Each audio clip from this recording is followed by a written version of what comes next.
फिर क्या बन गया। नमस्कार दोस्तों, आज हम पढ़ेंगे लेक्चर नंबर 1 है work and time. Lecture number 1, ये हमारे लेक्चर्स आते रहेंगे, उम्मीद है। तो सबसे पहले वर्क एंड टाइम के लिए आपको समझना पड़ेगा वर्क माने जॉब। ओके, जॉब को वर्क को करने के लिए एक तो हमें ज़रूरत होती है टाइम की, और दूसरी ज़रूरत होती है पर्सन्स की। ओके, तो पर्सन्स टाइम लगा के वर्क को कंप्लीट करते हैं। तो अगर वर्क को कांस्टेंट माने, अगर पर्सन्स को बढ़ा देंगे तो टाइम रिड्यूस हो जाएगा। अगर टाइम को बढ़ा देंगे तो हम पर्सन्स के नंबर को रिड्यूस कर सकते हैं। ये एक इनडायरेक्टली प्रोपोर्शनल है। तो इसी बात को ध्यान रखते हुए हम पढ़ेंगे। बचपन में आपने पढ़ा होगा, जैसे एक छोटा सा क्वेश्चन मैं सामने रखता हूँ। एक काम को 5 आदमी 10 दिन में करते हैं, मतलब काम हमेशा वन ही रहेगा। ओके, तो 5 आदमी एक काम को 10 डेज में करते हैं, 5 पर्सन्स। ओके, एक आदमी कितने दिन में करेगा? तो एक छोटा सा प्रिंसिपल है, एक आदमी ज़्यादा टाइम लेगा, एक आदमी ज़्यादा टाइम लेगा तो वर्क करेगा 10 इंटू 5। ज़्यादा के लिए you have to multiply. Okay, then 10 आदमी कितने दिन में करेंगे? तो अब कम दिन में करेंगे, then you have to divide 50 divided by 10 equal to 5 days.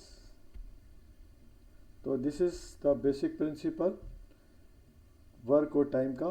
Persons work को हम हमेशा वन लेते हैं, तो टाइम और पर्सन्स वेरी करके we can find out the how many days required to complete the job. Okay, मान लीजिए एक पर्सन है उमेश, वो एक जॉब को करता है 10 डेज में। वन जॉब है, यानी वन जॉब को 10 डेज में कंप्लीट करता है। तो इजीली हम कह सकते हैं एक दिन में वो कितनी जॉब कंप्लीट करेगा? कम जॉब कंप्लीट करेगा, 1/10 जॉब, यानी कि 1/10वां हिस्सा वो एक दिन में कंप्लीट करेगा। सिमिलरली अगर एक रमेश है, वो इसी काम को ओके, वो जो इसी काम को एक दिन में 1/8 करता है। ये 1/10 करता था, ये रमेश जी एक उसी काम को एक दिन में 1/8 करते हैं, 1/8 वर्क करते हैं। तो यू कैन इजीली से काम वो 8 दिन में कंप्लीट कर देंगे।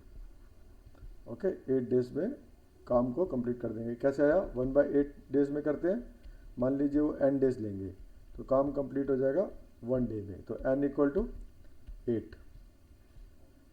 ओके, अगर आपको एक टोटल काम में डेज पता है, अगर डेज n है तो आप कह सकते हैं एक दिन में 1/n वर्क।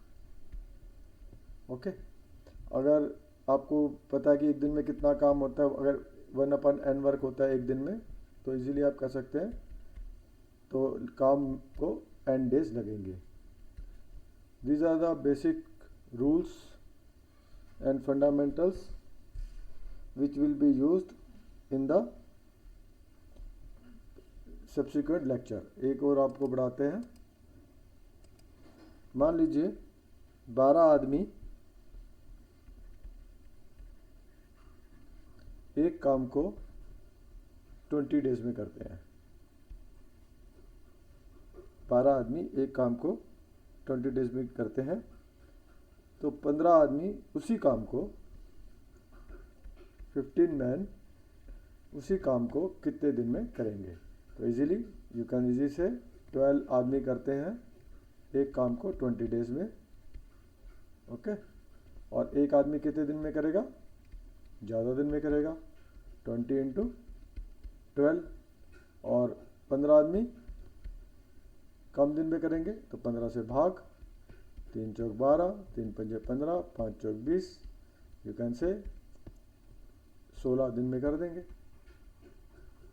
ओके, ज़्यादा के लिए गुणा, कम के लिए भाग। तो ये यूनिटरी मेथड होता है वैसे तो। ओके, ये यूनिटरी मेथड भी बाद में पढ़ेंगे हम। लेकिन वर्क एंड टाइम में जब भी ज़्यादा के लिए मल्टीप्लाई करते हैं और कम के लिए डिवाइड करते हैं। तो ये याद कर लीजिए, मतलब अगर ज़्यादा होगा तो मल्टीप्लाई और कम होगा तो डिवाइड। तो सब्सिक्वेंट चैप्टर्स में और भी टेक्निक सीखेंगे वर्क एंड टाइम की। अभी आज हमने पढ़ा, आज हमने जो आपके सामने पढ़ा ये है। हमने पहले पढ़ा कि work depends on time and person. Time कम होगा तो पर्सन ज़्यादा लगेंगे, टाइम बढ़ेगा तो पर्सन कम लगेंगे। और जो अगर नंबर ऑफ डेज किसी वर्क में एन लगते हैं तो work done in 1 day. Okay, अगर ऐसे देखें आप, अगर मान लीजिए अगर एन डेज लगते हैं किसी में, टाइम अगर लिखें इधर, टाइम लिखें N days, persons time work.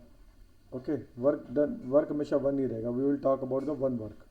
अगर टाइम एन डेज लगता है तो work done per unit time 1/n। Okay, work done per unit time is 1/n। तो ये आपको याद रखना है। अगर n डेज तो work done per day is 1/n। Okay, ये बाद में यूज़ होगा आपका। अगर पर्सन्स है, एक होता है man hours. Okay, man hours क्या होते हैं? मैन डेज कर लीजिए आप। मैन डेज क्या होते हैं? मैन डेज होते हैं, जैसे मान लीजिए 5 आदमी 10 दिन के लिए काम करते हैं किसी काम के लिए, तो मैन डेज कितने लगे? 50 डेज। ओके, मैन डेज कितने लगे? 50 डेज। ओके, ये भी, इसका भी यूज़ होगा। हमें किसी वर्क को निकालेंगे, मैन डेज निकालेंगे 50 डेज। इस क्वेश्चन को भी हम ऐसे देख सकते थे, 12 आदमी लगे 20 दिन के लिए, तो 200 मैन डेज कितने लगे? 240। ओके, एंड फिर 15 आदमी लगेंगे तो कितने लगेंगे, कितने डेज लगेंगे? ऐसे 15 5 या 15 16। तो इसको इस हिसाब से भी निकाल सकते हैं, अगर आपके मैन डेज के हिसाब से भी। ओके, कितने मैन डेज लगे किसी भी काम को करने के लिए। एक तो मैन चाहिए और डेज चाहिए, उसको हम मल्टीप्लाई करके मैन डेज भी निकाल सकते हैं। तो 2 तरीके हो गए काम करने के, कभी कुछ कभी कुछ। ये आप समझ तो गए ही होंगे कि बेसिक्स कॉन्सेप्ट क्या है। Thank you.